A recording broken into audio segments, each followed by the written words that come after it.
자, 여러분 안녕하세요. 네, 이번 시간은 신용카드 매출 전표 등 발행 금액 집계표 관련해서 설명을 드리겠습니다. 연습 문제인데요. 이거는 교재에 없습니다. 왜냐하면 기출 문제가 최근에 거의 나온 적이 없어요. 이게. 근데 요걸 제가 본문을 할 때 아무래도 설명을 드린다고 했기 때문에 궁금하신 분들이 계실 것 같아서 가볍게 보시라고 제가 프린트로 제공해 드리면서 요거를 이제 문제풀이를 해 드리려고 하는데요. 어떻게 작성하는지 개념만 잡으시면 사실 반복학습 안 하셔도 시험장에 가셨을 때 이 문제가 혹시 나오더라도 안 틀릴 거예요. 근데 그래도 혹시 안 풀어보면 또 불안하니까 요거는 그냥 가볍게만 보시면 되겠습니다. 자, 회사 코드 프린트를 굳이 안 보셔도 화면으로 문제 보면서 하실 수 있게 같이 띄워드릴 테니까 그냥 가볍게 보고 넘어가시면 돼요. 제가 조금 해드리고 싶어갖고 아쉬워가지고 이걸 해드리는 건데 사실 교재에 왜 안 넣냐? 거의 안 나와요.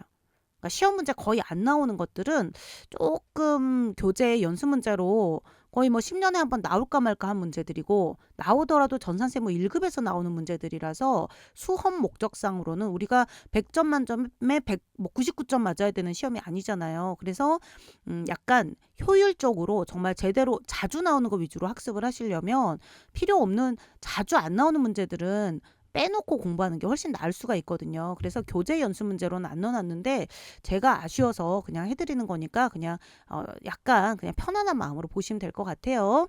자, 회사 코드 저는 경인전자로 만들어서 보여드릴 거예요.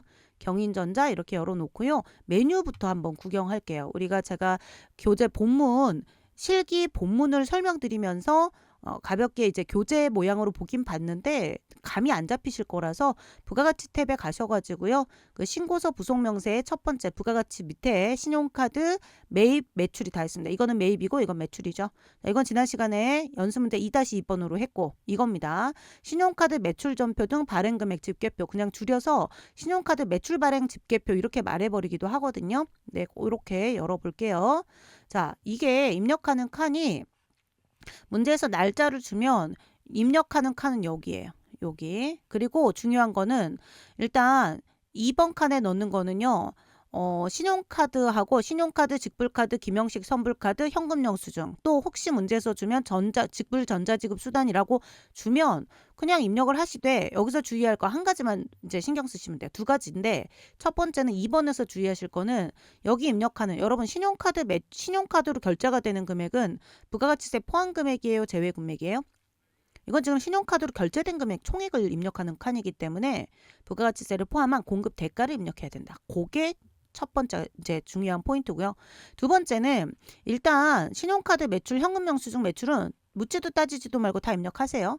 입력하시고 과세 매출, 면세 매출 구분해서 위에 아래 칸으로 구분해서 입력하시면 되고요. 문제에서 뭐 봉사료 아직까지 준 적 없습니다. 혹시 주면 그러면 봉사료는 준 적이 없습니다만 주면 입력하시면 돼요. 하시면 되는데 혹시 여기에 9개의 칸 중에 입력한 내용이 세금 계산서, 과세 중에서는 여기 세 칸 혹시 이 세금 신용카드나 현금 영수증 중에서 세금 계산서 발급 금액이 중복된다 그러면 위에도 적고 아래도 적는 거고요. 면세 매출이다 그러면 위에도 적고 아래도 적는 겁니다. 계산서. 그러니까 면세 매출인데 계산서랑 중복 발급됐으면 여기 역시 마찬가지로 공급 가액 입력이에요. 공급 대가 입력이에요. 공급 대가 부가가치세 포함 금액으로 입력한다. 그것만 주의하시면 돼요. 그래서 신용카드 매출 전표 등 발행 금액 집계표는 두 가지가 포인트입니다. 첫 번째 입력할 때 공급 대가로 입력한다. 그리고 세금 계산서 발급 금액, 계산서 발급 금액 여기는 무슨 내용을 입력하는가?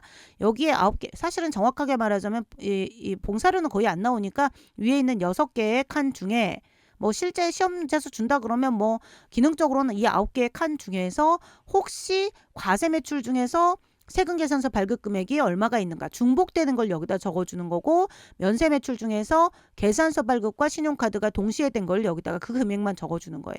위에는 전체 금액 적는 거고 아래는 중복되는 금액을 적는 겁니다. 자, 감이 잘 안 오시죠? 문제 풀어볼게요.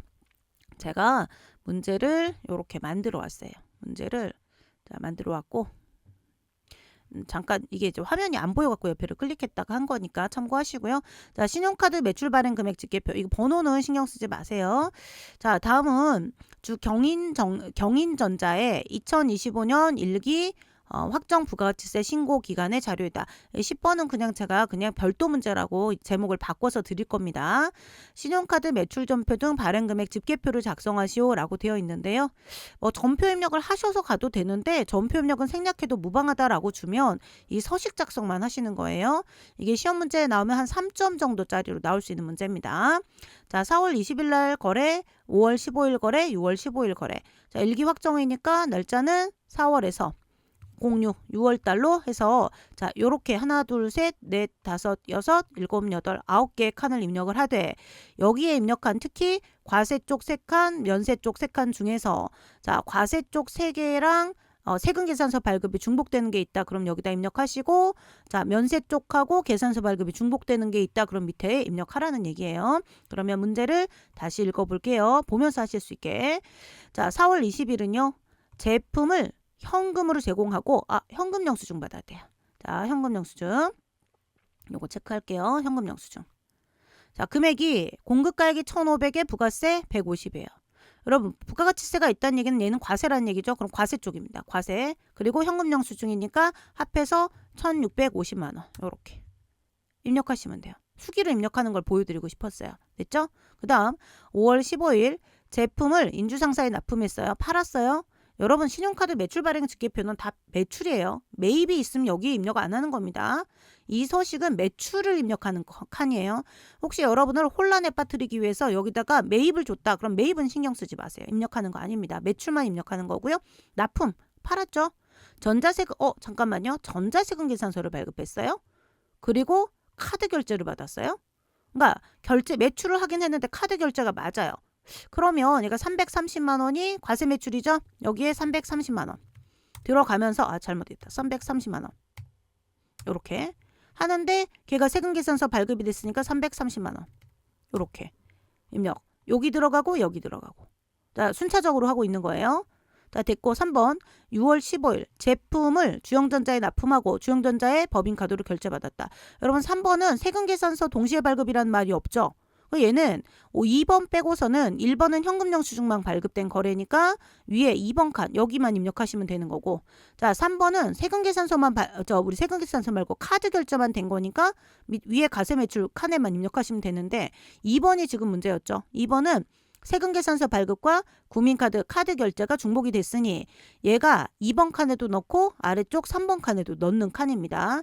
자 6월 15일 건 뭐예요? 880만 원짜리죠.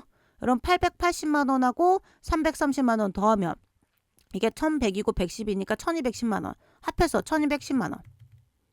요렇게. 그럼 1210만 원이 사실 여기에 동그라미 2번하고 동그라미 3번 합해서 카드 결제는 맞는데 그중에 2번만 중복이니까 밑에 3번에 입력하는 중복하는 330. 요것만 입력하시는 거예요. 자, 요렇게 되는 겁니다. 어떻게 입력하는지 아시겠어요? 끝나고 나면 그냥 닫기 누르시면 돼요. 닫기. 이렇게 해서 저장하고 나가시면 돼요. 위에 저장 탭이 없을 때는 그냥 저장이 있었는데 혹시 저장을 못 봤다. 그럼 여기 이제 저장된 거 좀 전에 그거 불러와서 저장이 혹시 이거는 지금 왜 활성화가 안 됐냐면 제가 수정을 안 해서 그렇습니다. 근데 저장이 활성화가 되면 저장 누르셔도 되고 그냥 저장을 해야 되는데 안 하고 닫기를 누르면 저장할 거냐고 물어봐요. 그러면 저장 누르고 나가시면 되는 거죠. 그래서 제가 요거 연습하시는 거 조금 키워보면 요거 연습하시는 거 문제 이거 번호만 이게 원래 우리 직업 제가 최근에는 안 냈는데 전산 세무 1급 교재도 내고 전산 세무 1급도 다 현강 인강 다 했었거든요. 그래서 전산 세무 1급에 있던 그 연습 문제예요. 왜냐면 전산 세무 1급에 옛날에 한번 나왔던 문제고 얘가 전산 세무 2급에는 거의 안 나왔었거든요. 그래서 제가 교재 연습 문제를 안 넣어놨었는데 해드리고 싶어서 이거는 조금 제가 본문할 때도 그렇고 이거는 알고 계시면 좋겠다 싶어가지고 따로 프린트로 드리는 거예요. 그래서 요거는 한번 참고해 보시고요.